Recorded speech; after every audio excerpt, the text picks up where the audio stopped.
Selamat malam, Bung Rocky. Wah, April Somad, Pak Ustadz, enak ketemu.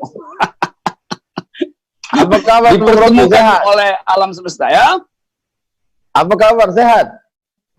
Sehat dan enak. Alhamdulillah. Gimana kabar musim COVID ini?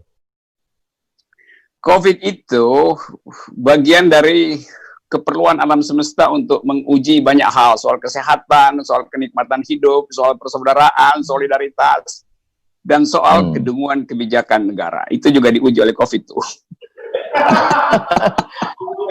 Kira-kira COVID ini menambah akal sehat atau menambah kedunguan? Banyak pejabat yang negatif COVID tapi positif stupid itu.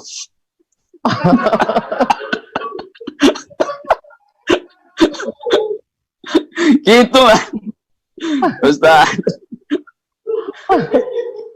Oke, terima kasih ya diundang. Kenapa? Saya ucapkan banyak terima kasih atas kesediaan Bung Rocky. Bung Rocky pernah merubah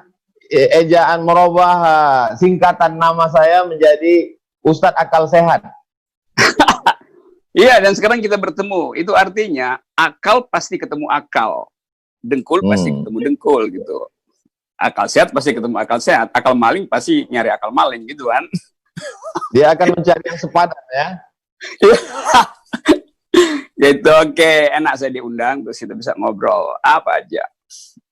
Apa standar akal sehat bagi Bung Rocky?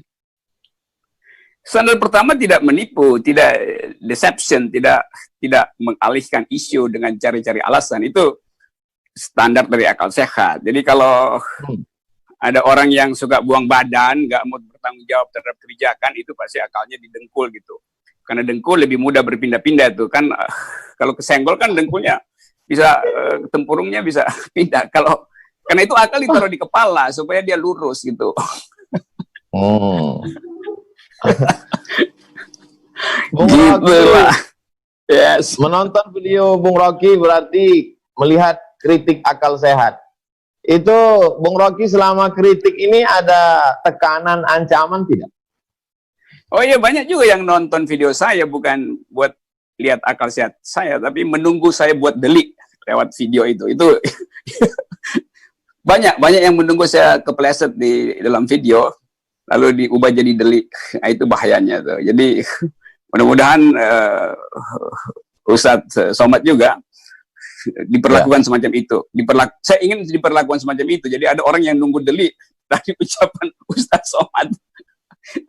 Karena lebih banyak orang yang mau menunggu delik daripada menunggu akal sehat. Itu sebetulnya problem kita begitu. Penonton buzzer itu lebih banyak. Ya. Mereka yang menunggu delik ini masuk kelompok mana ini? Itu masuk partai buzzer sejahtera itu. Karena mereka jadi sejahtera dengan jadi buzzer gitu. Ngelaporin orang, lalu dapatlah amplop-amplop. Tergantung kualitas buzzer. Ada yang tebal, ada yang tipis.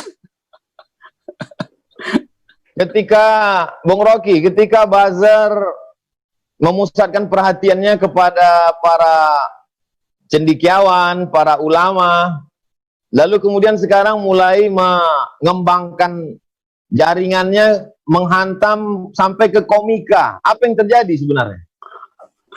Jadi itu pertanda bahwa itu buzzer itu tidak dipersiapkan dengan akal. Kalau buzzernya berakal, dia harusnya tertawa kalau ada komika. Kan fungsi komika membuat kita bahagia.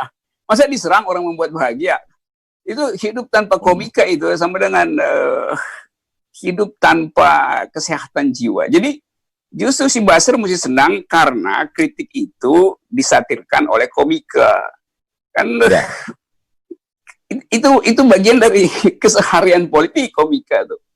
Jadi buzzer-buzzer yang memang cuman disuruh aja tuh, dan kebanyakan buzzer kan memang kurang pengetahuan tentang kenikmatan berpolitik. Nah itu mudah sekali untuk nyeruduk si kiri, nyeruduk kanan, mengintai orang itu.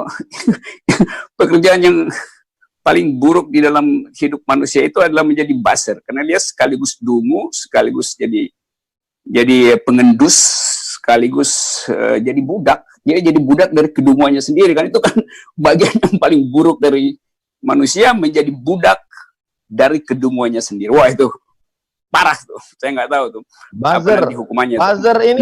Buzzer ini ada nggak akalnya, Bung Rocky? Ada. Buzzer tuh suka pinjam akal, tapi karena dia pinjam, dia nggak tahu fungsi dari akal itu. Kalau akalnya sendiri kan dia tahu fungsinya. Bisa-bisa dia pinjam akal yang lebih buruk dari akalnya tuh. Itu soalnya si Buzzer itu. Kenapa kita ngomongin Buzzer ya? Ketika Buzzer mengkritik ulama, mungkin follower ulama tidak begitu banyak di dunia maya. Ketika Buzzer menyerang kritikus atau ya seperti Bung Rocky Gerung, mungkin tidak sebesar viewer, follower komika, karena mereka artis, mereka banyak pengikut, banyak. Apa yang terjadi sebenarnya? Buzzer itu kan dia seharusnya, paling nggak dia mampu bikin klasifikasi, siapa yang efektif untuk diserang itu. Kalau dia pakai otak, dia serang satu toko, akarnya, maka pohonnya goyang. Pohonnya rubuh, dahannya kering, lalu daunnya gugur. Ini dia serang daun, akarnya masih kuat. Kan itu Buzzer yang nggak punya IQ kan. Jadi dia capek serang kiri kanan, dia serang ulamanya diamin aja tuh, nggak terganggu dengan soal-soal begituan. Dia sering kritikus, ya kritikus juga anggap ini ngapain ngeladenin Buzzer. Akhirnya dia sering komika, yang adalah daun itu. Dan nyerang daun itu percuma karena daun itu bergoyang. Kalau dia serang akar, Buzzer ini menyerang akar, bisa pohon itu tumbang. Tapi kalau nyerang daun, itu komika makin senang tuh. Dia akan berbalik lagi tuh. Daun itu lentur, karena itu nggak begitu diserang. Ya udah, dia melambai-lambai aja si Buzzer, pusing. Kan komika yang kemarin diserang akhirnya, ya. Kalau mereka berakal, semestinya apa yang diserang? Akar itu apa yang Bung Rocky maksudkan akar? Kan dia mesti nyari bagian paling kuat dari oposisi itu. Tapi dia nggak bisa temuin, karena oposisinya udah bersama-sama dia juga kan, udah masuk ke dalam. Jadi dia frustrasi sebetulnya. Dia nyari akar, akarnya ada di situ. Dia serang akar di dalam istana, ya istana yang runtuh kan. Jadi benar-benar Buzzer itu terjebak karena ketidakmampuan untuk membaca mana substansi, mana yang sekedar gejala. Jadi itu sialnya Buzzer Indonesia itu. Buzzer Melayu kan begitu jadinya.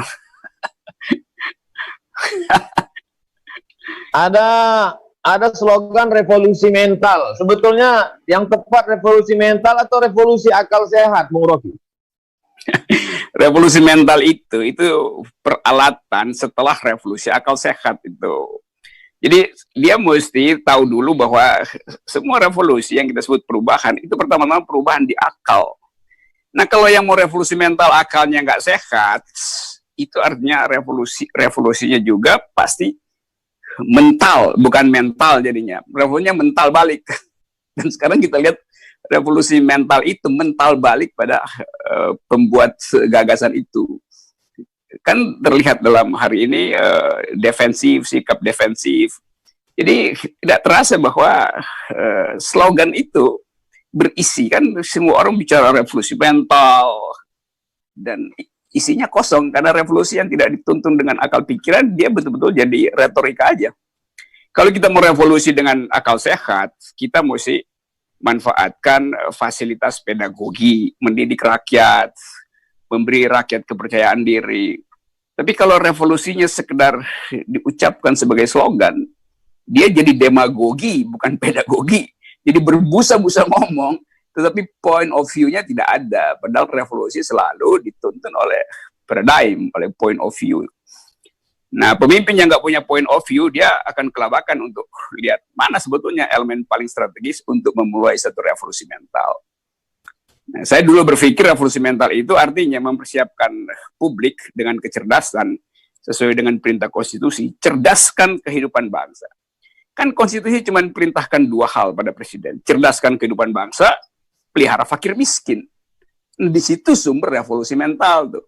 Yang terjadi enggak, kecerdasan bangsa merosot terus, karena jalan pikiran tidak dibangun, yang dibangun jalan tol, itu buruk sekali kan. Juga kesehatan masyarakat tidak dijaga, karena dana sosial itu dialihkan untuk dana infrastruktur dan pemenuhan akumulasi ekonomi. Jadi dua soal itu yang seharusnya jadi target dari revolusi mental, kecerdasan bangsa dan kesehatan publik, tidak dijalankan oleh yang mendapat amanah dari rakyat. Gitu. Kemarin saya baca berita, saya baca berita Bung Rocky seperti kecewa terhadap apa yang terjadi dalam kasus Pak Novel Baswedan, sampai Bung Rocky mengatakan perlu membuat new KPK. Gimana maksudnya? Ya, saya menganggap bahwa yang dipertontonkan kemarin itu justru air keras baru tuh. Jadi tuntutan jaksa itu jadi air keras baru yang menyiram mata keadilan gitu. Jadi kita mau dibikin buta dua kali. Novel buta secara fisik, kita mau dibikin buta sehingga nggak bisa menatap keadilan. Padahal yang ada sekarang, masyarakat tahu bahwa variabel politik ada di belakang variabel legal kemarin. Sehingga orang menganggap, ya kita mau tuntut siapa sebetulnya penyiram mata publik. Kalau yang dituntut oleh jaksa itu dia cuma nyiram matanya Novel. Tetapi mata keadilan disiram dengan air yang lebih keras oleh kimia kekuasaan. Itu yang terjadi sekarang. Jadi saya nuntut sebetulnya semacam new KPK itu dalam upaya untuk memperlihatkan bahwa sekalipun buzzer kekuasaan bersekutu untuk menyiram mata Dewi Keadilan, bahkan kita tahu mata Dewi Keadilan kan udah ditutup pakai penutup mata, udah ditutup pun masih disiram, tapi itu nggak akan berhasil karena mata Dewi Keadilan itu adalah mata kita, mata batin kita tuh. Jadi pasti kekuasaan akan kelabakan karena sorot mata publik jauh lebih tajam daripada air keras yang disiramkan tuh. Nggak mempan lah air keras disiramkan ke mata publik. Berapa persen masyarakat yang mengerti keadaan, Bung Rocky? Kira-kira 112%. Jadi ya, karena nggak ada satu orang pun yang dengan akal waras menerima bahwa itu hukuman yang masuk akal. Jadi semua orang merasa itu nggak masuk akal. Jadi 112% orang menganggap itu. Tapi ada 300% orang yang tidak percaya itu. 300% itu namanya buzzer itu. Di buzzernya yang 300% yang nggak percaya. Mengapa orang tidak bereaksi? Karena sudah terbiasa atau menganggap ya sudahlah capek atau apa sebenarnya yang terjadi? Saya kira reaksi tidak bisa diperlihatkan sekarang gitu. Tapi kalau saya tahu seluruh WA mak-mak pagi-pagi udah gosip tentang Novel Baswedan. Seluruh WA webinar yang dilakukan secara tertutup di antara kalangan praktisi hukum juga bicara soal Novel Baswedan. Seluruh grup jurnalis yang kritis bicara soal Novel Baswedan. Jadi kita akan lihat nanti mungkin 1 minggu ke depan pasti koran yang kritis atau majalah yang kritis akan jadikan itu juga cover story. Jadi saya nggak anggap bahwa orang nggak peduli. Kepedulian itu mengendap sementara karena sinisme diperlihatkan lebih dulu tuh. Dengan kata lain, justru berbahaya kalau pemerintah menganggap enteng, kan nggak ada reaksi. Oh iya, akumulasi reaksi itu begitu meledak, nggak bisa lagi ditahan oleh arogansi kekuasaan. Itu bahayanya pemerintah yang tidak peka terhadap analisis non-mainstream. Jadi pemerintah setiap hari pasti panggil penasihat politiknya, kumpulin aparat intelijen, KSP, juru bicara, lalu masing-masing menganalisis. Oh, nggak ada masalah. Padahal sebetulnya presiden kalau dia pintar, dia masuk aja ke WA grup mak-mak, baru dia tahu keadaan sebenarnya. Dia kan bisa pakai nama samaran, terus nyeludup ke WA grup pengajar hukum tata negara, pengajar hukum pidana.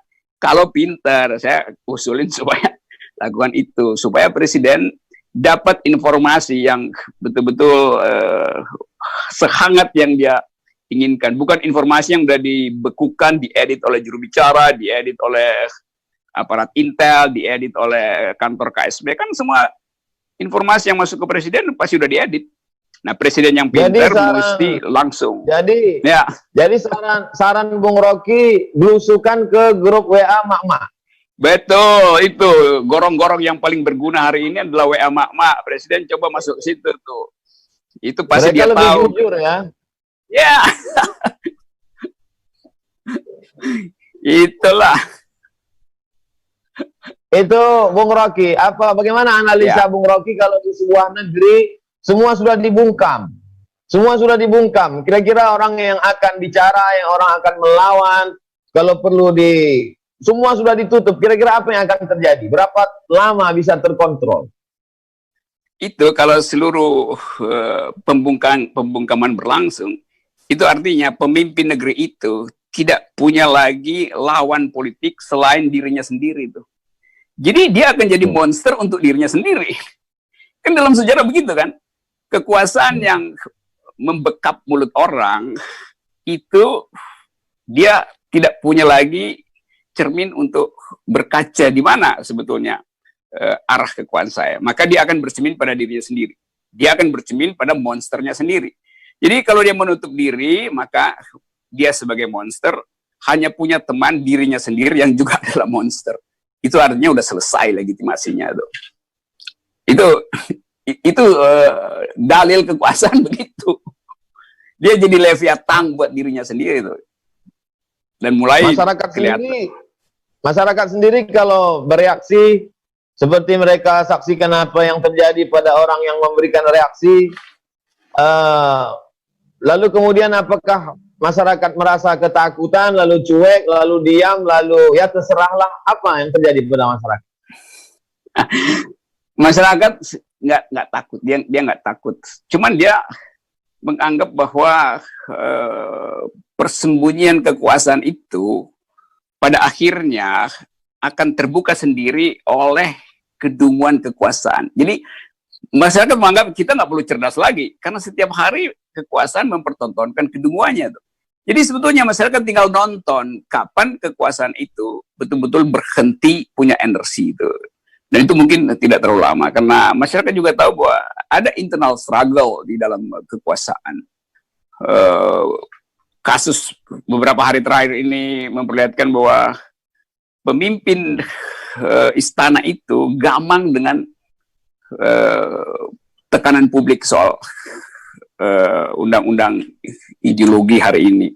Ada purnawirawan datang ke situ, MUI dengan lantang akhirnya tidak tahan lagi untuk merumuskan pikiran maksimalnya tuh.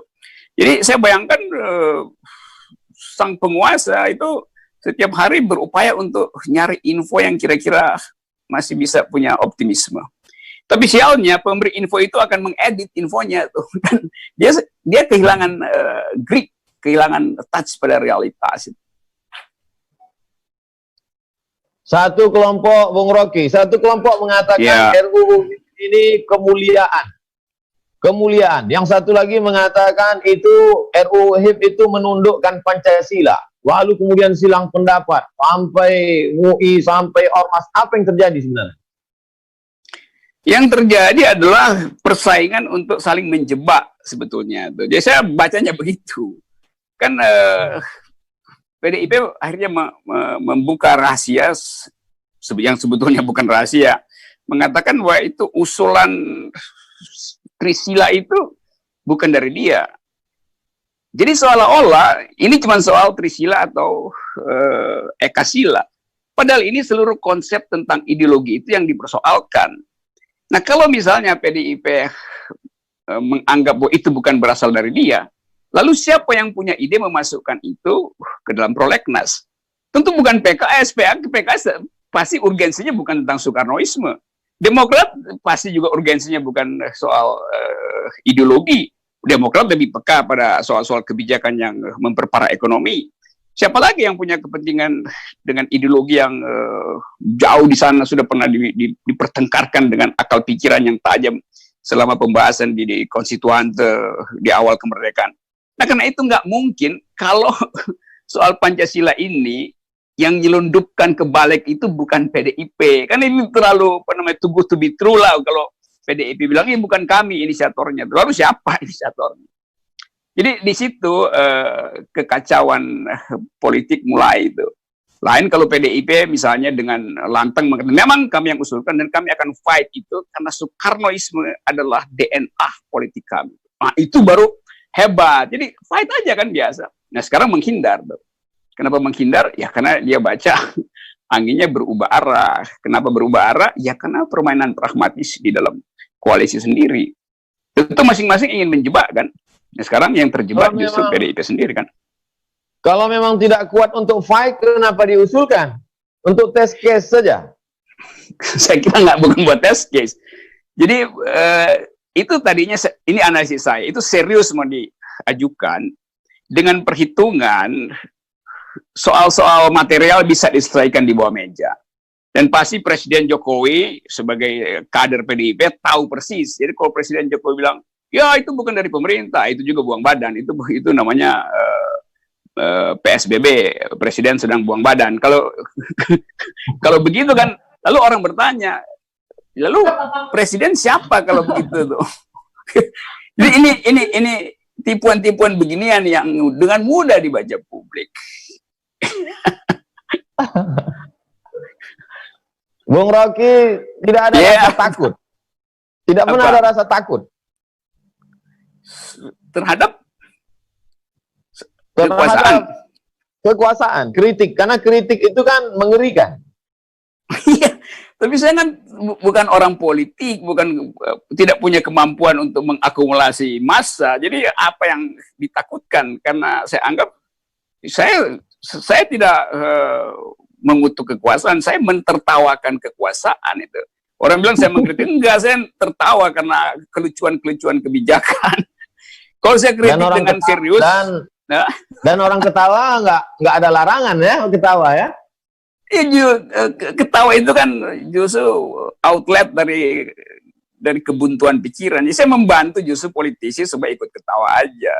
Kalau saya punya kepentingan dengan kritik saya pasti bikin partai baru. Misalnya partai apa? Partai Air Raksa Nasional misalnya. Enggak, partai Air Raksa Pancasilais.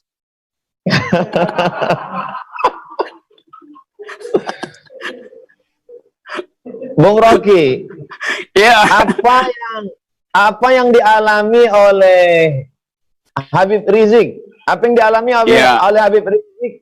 Satu sisi merupakan pukulan terhadap ulama yang berani menyuarakan sesuatu. Apakah yang dialaminya itu bisa membungkam semua orang untuk berkata? Buktinya begitu Habib Rizik dihalangi, mulut Habib Rizik langsung berkembang biak melalui mulut mak-mak, mulut intelektual, mulut mahasiswa, mulut BEM, segala macam.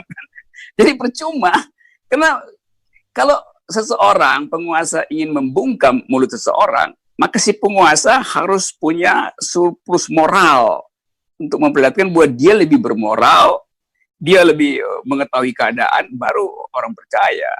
Kan Habib Rizik dibungkam karena soal moral sebetulnya. Loh, itu urusan privat Habib Rizik. Jadi kalau Habib Rizik mengkritik kekuasaan, lalu dihubungkan bahwa dia punya defect di dalam kehidupan pribadi, itu kan curang kan, itu kan tidak fair. Sama seperti kalau saya misalnya mengkritik kekuasaan, atau Said Didu mengkritik kekuasaan, siapa lagi mengkritik kekuasaan, lalu dipersoalkan oleh buzzer, dia ini begini. Itu nggak ada urusan dengan apa yang dia kritik. Dia mengkritik urusan publik. Urusan privat dia jangan dikaitkan di situ. Itu berarti kalau orang punya rahasia pribadi, nggak boleh kritik kekuasaan. Ya di situ sumber dari akal dungunya tuh. Nah, itu yang sekarang pemerintah sibuk kan. Begitu ada seseorang mengkritik, seorang tokoh mengkritik, pemerintah segera menyewa buzzer supaya bongkar kehidupan privatnya tuh. Maka dibongkar panjang lebar tuh. Nah, kenapa buzzer bisa membongkar itu? Karena buzzer-buzzer yang dipiara negara ini itu banyak yang mantan wartawan. Wartawan dungu butuh uang jadi buzzer. Banyak yang mantan dosen. Dosen yang dungu butuh uang jadi buzzer. Banyak yang mantan LSM. LSM dungu butuh uang jadi buzzer. Jadi mereka tahu profil tokoh-tokoh tuh. Buzzer ini bukan orang yang nggak tahu biografi orang. Mereka juga dulu adalah orang-orang yang bergaul secara dekat dengan orang-orang yang sekarang lagi dia bully. Kan itu soalnya kan. Jadi kalau kita tanya kok Buzzer, ya, Buzzer sekarang sedang nonton juga. Oh, pasti lebih banyak yang nonton nih. Saya pasti selalu merasa begitu, karena itu saya hina-hina aja mereka di sini sekarang kan, karena saya tahu mereka lagi nonton. Berarti itu salah sendiri.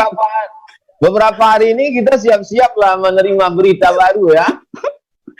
Itu artinya bagus juga kalau mulai ada kan pembuktian bahwa nanti Abdul Somad, Rocky Gerung bakal dibully setelah ini, itu membuktikan Buzzer lagi nonton, bagus juga. Ada usaha untuk melunakkan Bung Rocky. Wow, banyak betul. Di antara yang bujuk. Gimana cara yang ditempuh? Wow, mengerikan. Nanti saya WA aja, saya DM aja.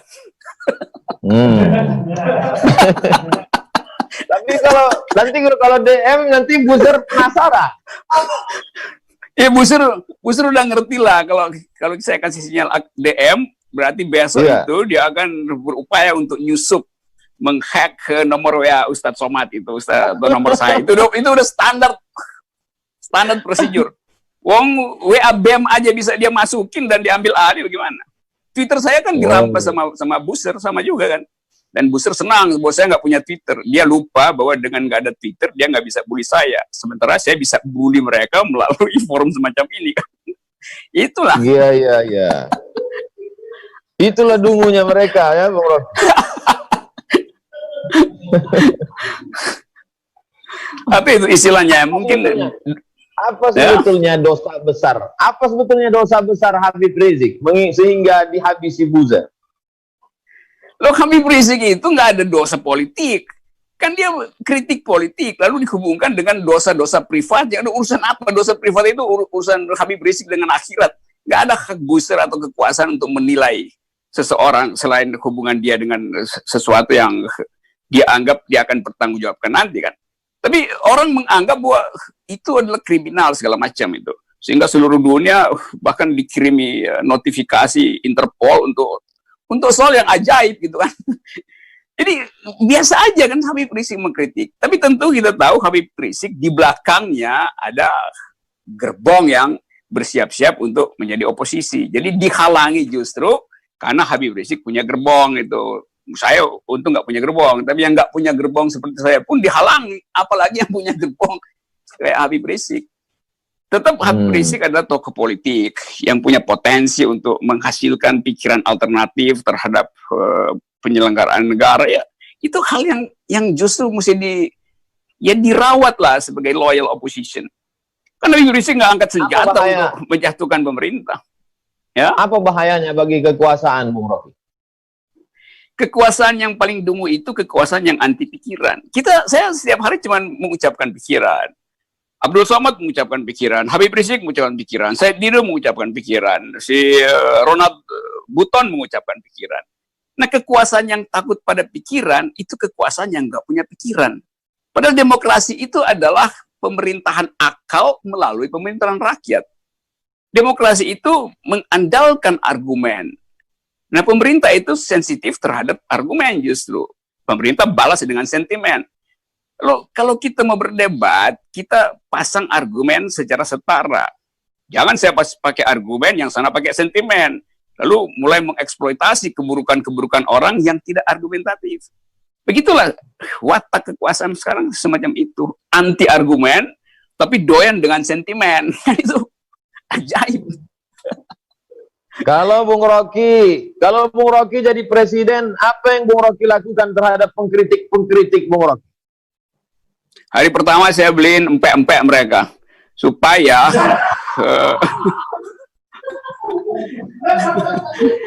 supaya protein otaknya tinggi. Empek-empek kan protein otaknya tinggi, itu aja. Jadi saya akan bujur-bujur itu setiap hari saya kirimin empek-empek itu. Supaya Gojek ada kerjaan di masa pandemi, ya udah ini ada sembako empek-empek dari Presiden Rocky Gerung begitu untuk Prabujer. Lalu dikasih gambar presiden, tapi saya nggak pakai logo istana, saya pakai logo emak-emak. Itu. Bung Rocky kan akademisi filsafat UI. Apa mungkin setelah populernya Bung Rocky, banyak anak-anak muda kita ingin kursus akal sehat melalui filsafat. Apa sih filsafat itu, Bung Rocky?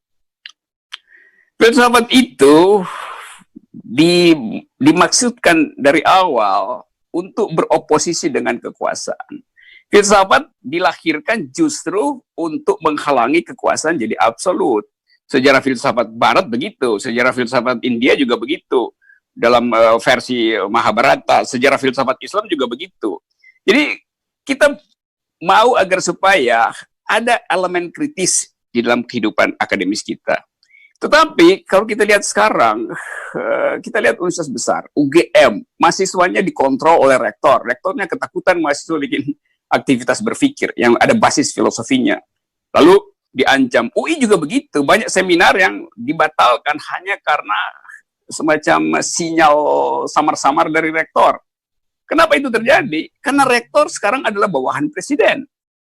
Jadi rektor-rektor ini selalu kan punya semacam maksud yang terselubung, yaitu mendekatkan pada kekuasaan. Kalau dari Safol bisa jadi menteri pendidikan, maka dia larang orang berpikir. Dianggap bahwa kadang-kadang dianggap Anda mahasiswa itu tidak boleh bikin seminar, harus dibimbing oleh profesor. Loh, prinsip universitas, mimbar akademis itu adalah mimbar sivitas akademi, bukan sekedar mimbar profesor kan, guru besar kan. Itu kan alasan rektor aja, bahwa mesti ada guru besar yang dampingi. Siapapun yang punya dalil akademis, dia punya hak untuk naik mimbar akademis. Mau dia mahasiswa, mau dia dosen biasa, mau dia profesor, itu setara, dijamin kebebasan akademisnya. Kalau dibilang itu mimbar profesor, mimbar guru besar, banyak guru besar yang otaknya kecil gitu. Itu di Indonesia banyak gitu kan. Jadi kita ingin kembalikan fungsi dari kampus sebagai supply, penyuplai akal sehat. Nah, akal itu hanya disebut akal kalau dia bisa dikritik. Pikiran hanya disebut pikiran kalau dia bisa dibantah. Kalau saya mengucapkan sesuatu dan tidak boleh dibantah, itu artinya saya lagi berdoa. Doa nggak bisa dibantah. Tapi pikiran itu bisa dibantah. Nah, cara membantah yang paling mudah adalah tampilkan di wilayah akademis. Karena di situ ada metodologi kan. Kan kalau pikiran dipamerkan di pilkada, di panggung dangdut, kan nggak bisa dibantah kan. Karena yang datang kan konstituennya mah tepuk-tepuk tangan aja. Lain kalau pikiran akademis, itu akan membantah. Jadi mimbar yang paling mungkin untuk merawat akal sehat, ya memang mimbar akademis. Dan itu nggak boleh dikendalikan oleh kekuasaan itu.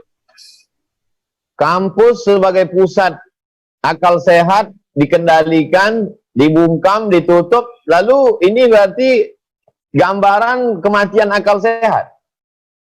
Akal sehat nggak akan mati.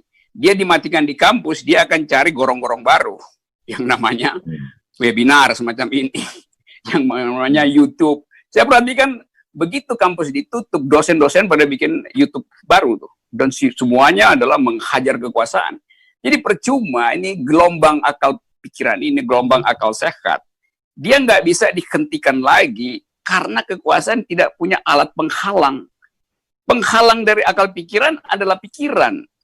Kalau kekuasaan tidak punya pikiran, maka akal pikiran kampus dan kritisi itu akan melampaui dan membanjiri kekuasaan. Cuman itu. Jadi kalau kekuasaan ingin menghalangi pikiran, nah mulailah dia berpikir juga tuh. Jangan cuma jadi pesuruh, jangan jadi petugas partai, jangan jadi boneka dari konstelasi kekuasaan dunia. Itu artinya orang baca, kalau pemimpin nggak punya pikiran, itu bukan sekedar membahayakan istana, membahayakan bangsa ini. Karena konstitusi menyuruh supaya kita tumbuh dalam pikiran, cerdaskan kehidupan bangsa, itu perintah konstitusi yang nggak main-main.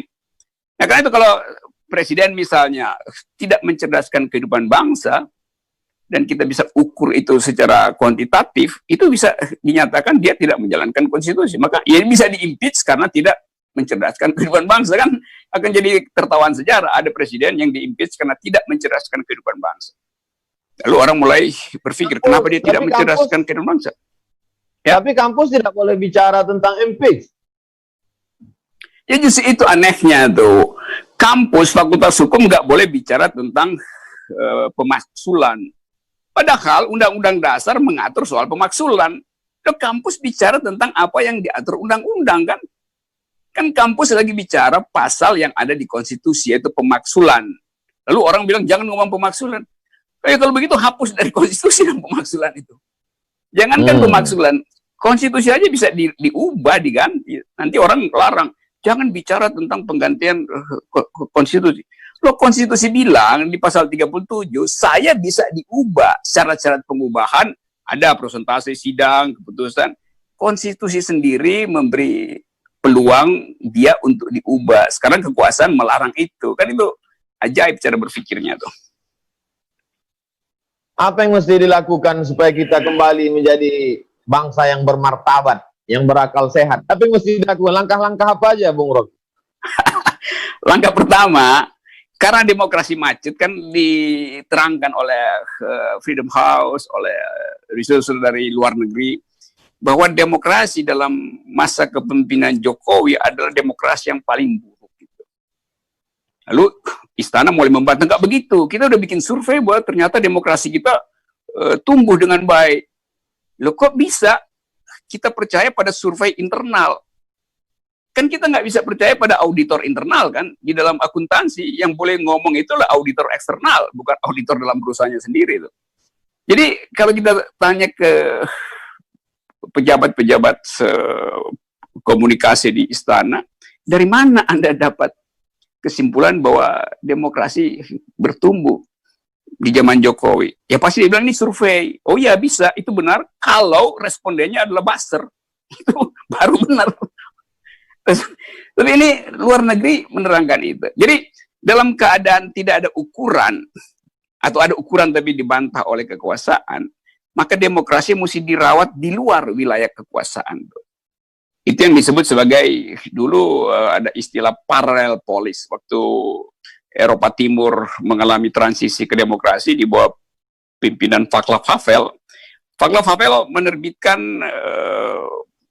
yang dulu disebut pamflet samizdat itu di bawah tanah, atau Ayatollah Khomeini memproduksi kaset-kaset revolusi tentang keadilan lalu diselundupkan masuk ke dalam publik Iran pada waktu itu. Itu yang disebut sebagai paralel politik. Jadi politik yang membayang-bayangi politik kekuasaan. Nah sekarang di kita apa? Di mana letak politik pembayang-bayangan itu? Ya di dalam pembicaraan publik yang diam-diam yang tidak terdeteksi lagi oleh kekuasaan. Di dalam politik mak-mak yang setiap hari begitu mulai ber-WA, mulai bergosip tentang kekuasaan. Jadi itu yang akan terjadi sebetulnya. Nah kita perkuat itu aja, karena itu juga jaringan demokrasi yang baik. Kita nggak percaya lagi statistik pemerintah, nanti tiba-tiba ada menteri atau menko datang dengan gagah perkasa di depan podium menerangkan keadaan. Nggak ada yang percaya. Karena aura keadilan itu udah hilang. Mulai dari soal pemilu yang diselenggarakan dengan cara yang tidak adil dan tidak jujur, keputusan yang dibuat malam hari, semua itu menimbulkan satu kesimpulan bahwa kekuasaan itu sedang menyembunyikan kejahatan. Jadi kita nggak bisa lagi tutup itu. Saya berupaya untuk berpikir terbalik, tapi akhirnya kita tahu bahwa ada akal sehat publik yang nggak bisa dikoordinasikan lagi, sehingga dia akan punya cara sendiri untuk mencari outlet. Yang bahaya kalau outlet itu akhirnya tumbuh menjadi rasisme, tumbuh menjadi konflik horizontal. Nah itu bahayanya tuh. Kita sebagai orang yang berupaya untuk merawat opini publik, Pak Abdul Somad, saya, mereka yang sekarang lagi persekusi, selalu berupaya menjaga jangan sampai keresahan publik ini, social unrest ini tumpah menjadi pertengkaran primordial. Itu bahayanya tuh. Kalau pertengkaran politik itu biasa, tapi kalau pertengkaran primordial dia akan dieksploitasi oleh para penunggang kekuasaan. baik dalam negeri maupun luar negeri. Itu saya kira itu poin bijak yang bisa kita sampaikan pada publik. Bung Rocky, kita ada waktu sekitar 7 menit lagi karena saya janji dengan Bung Rocky tepat pukul 10 dialog kita berakhir. Okay. Saya ada pertanyaan yang cukup serius, Bung Rocky. Oke. Apa sih rasanya jadi dosen Dian Sastro?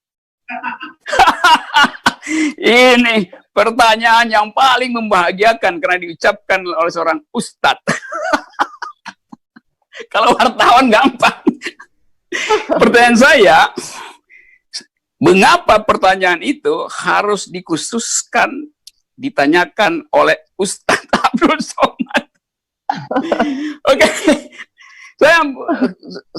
Dian, ya orang selalu tanya itu kenapa, apa yang spesifik pada Dian Sastro? Enggak ada yang spesifik sebetulnya.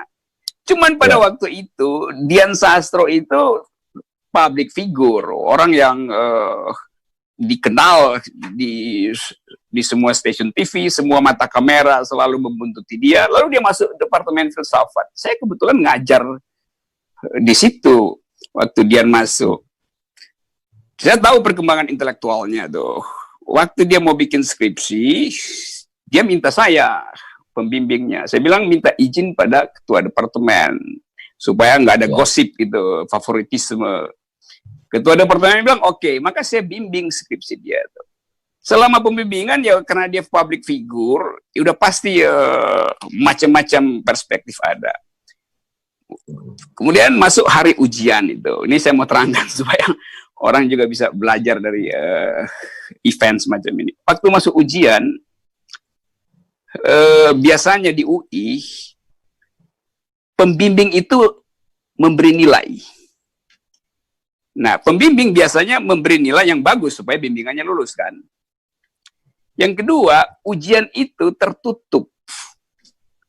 Hanya beberapa dosen yang ada di situ yang boleh ikut. Nah, saya merasa, oke, ini banyak isu, maka saya bilang, oke, saya mau lawan ketentuan di UI. Saya bilang, ujian akan terbuka, semua orang boleh nonton pembelaan skripsinya Dian Sastro.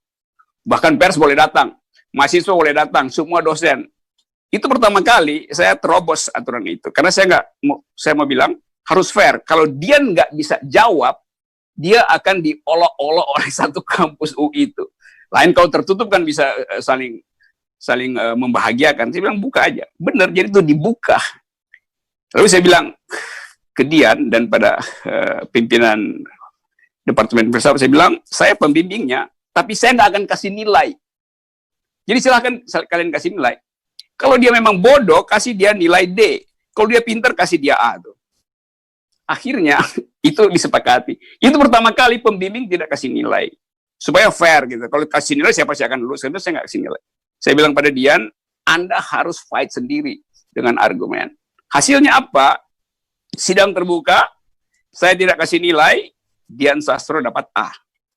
Jadi saya bilang, kalau orangnya pintar, lihat aja kepintarannya, jangan ditambah-tambah dengan variabel keartisan, favoritisme, cantik, segala macam itu nggak ada urusan. Jadi otak hanya bernilai otak, itu poinnya tuh.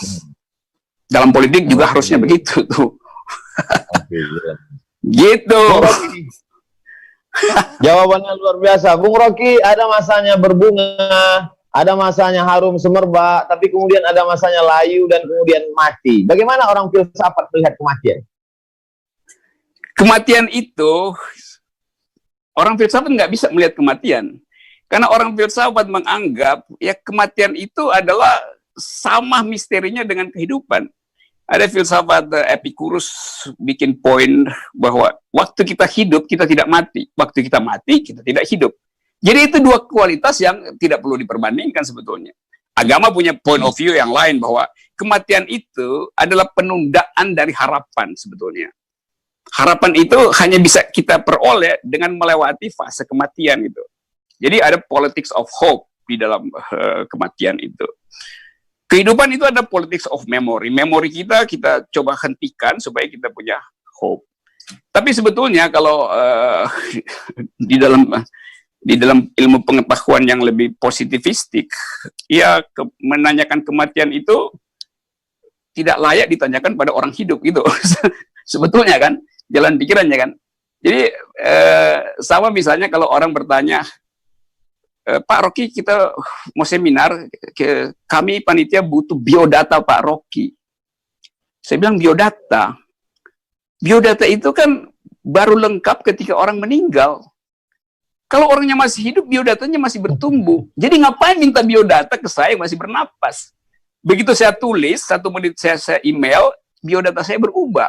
Karena saya diundang ngomong dengan Ustadz Somad. Kan saya nggak bisa tuliskan pada waktu sekarang kan, bahwa biodata saya bicara dengan seorang Ustadz rohaniawan, Yunto, public critics, yang berakal sehat. Saya nggak bisa tambahin di situ karena masih berlangsung. Kalau saya meninggal, orang akan catat bahwa saya pernah bicara soal beginian dengan Ustadz, dengan UAS, Ustadz Akal Sehat. Nah, satu poin tentang kematian supaya mahasiswa sosiologi bisa pelajari. Dulu ada seorang sosiolog udah meninggal, lupa namanya, Roslow Pound. Oke. Wartawan tanya pada dia, Pak Profesor, bila Anda meninggal, Anda ingin dikuburkan dengan cara apa dan di mana? Kata si profesor, tanyakan pada jenazah saya. Karena Anda tanya kalau saya udah meninggal, nah saya masih hidup, saya nggak bisa jawab. Jadi kalau saya udah meninggal, tanya pada jenazah saya. Jadi pertanyaan tentang kehidupan nanti itu adalah pertanyaan untuk si mati. Selama orang hidup, dia hanya bisa berupaya untuk menggambarkan kenikmatan hidup nanti, kebahagiaan. Dan dalam keadaan itu, teologi dan filosofi bersahabat baik. Karena teologi berupaya untuk menggambarkan kehidupan yang pasca nanti itu. Di dalam format yang indah, segala macam. Nah, filsafat berupaya merasionalisir jalan pikiran itu. Atau mengkritik secara rasional jalan pikiran itu. Nah, di situ tema kematian menjadi tema bersama antara teologi dan filosofi. Apa yang ingin Bung Rocky tinggalkan untuk kemanusiaan? Saya ingin tinggalkan persaudaraan. Saya ingin tinggalkan kesetaraan warga negara. Karena kita nggak bisa tinggalkan hal lain itu. Kita nggak bisa bilang, kita akan tinggalkan moral yang baik. Mungkin 1 detik sebelum saya meninggal justru moral saya memburuk gitu kan. Saya tidak bisa tinggalkan materi segala macam. Jadi saya hanya bisa mengatakan bahwa persaudaraan, persahabatan itu adalah nilai terbaik di dalam kehidupan yang sekuler hari ini. Kehidupan yang di dunia itu. Kehidupan setelah kehidupan sekulum adalah kehidupan yang setiap orang punya imajinasinya sendiri itu. Jadi sebagai orang publik, kita hanya bisa bicara tentang kepublikan manusia. Di dalam komunitas agama, kita akan saling mendoakan. Di dalam komunitas religius, kita berupaya supaya ada sahabat kita tiba dengan tanpa cacat di pintu surga. Kita ingin agar supaya keluarga kita ada di dalam suasana yang bahagia dan membayangkan kehidupan berikutnya juga dengan cara yang berbahagia. Tapi itu wilayah komunitas privat itu. Nah, dalam komunitas publik kita ingin agar supaya kesetaraan warga negara tetap dipelihara oleh rejim manapun. Penghormatan tanpa hak asasi manusia, social tolerance, segala macam. Jadi semua yang ada di konstitusi itu adalah nilai-nilai baik kehidupan publik. Konstitusi yang adil dan makmur tentunya tuh. Oke. Dunia penuh dengan caci maki, sampai-sampai manusia teler. Senang berteman dengan Bung Rocky, bersama-sama kita hadapi buzzer. Wah, no Somad, no hikmat. Oke, UAS, Ustadz Akal Sehat. 1 jam, lebih kurang 1 jam bersama Bung Rocky. Janji kita jam 10. Saya amat sangat ucapkan banyak terima kasih kepada Bung Rocky. Insya Allah kita ketemu di Pekanbaru atau di Jakarta, bicara lebih panjang lebar lagi insya Allah. Oke, kita bicara dengan cara yang disengaja, bukan yang tidak disengaja gitu ya. Oke, assalamalaikum warahmatullahi wabarakatuh. Salam, selamat malam. Terima kasih. Oke, terima kasih ya, bye.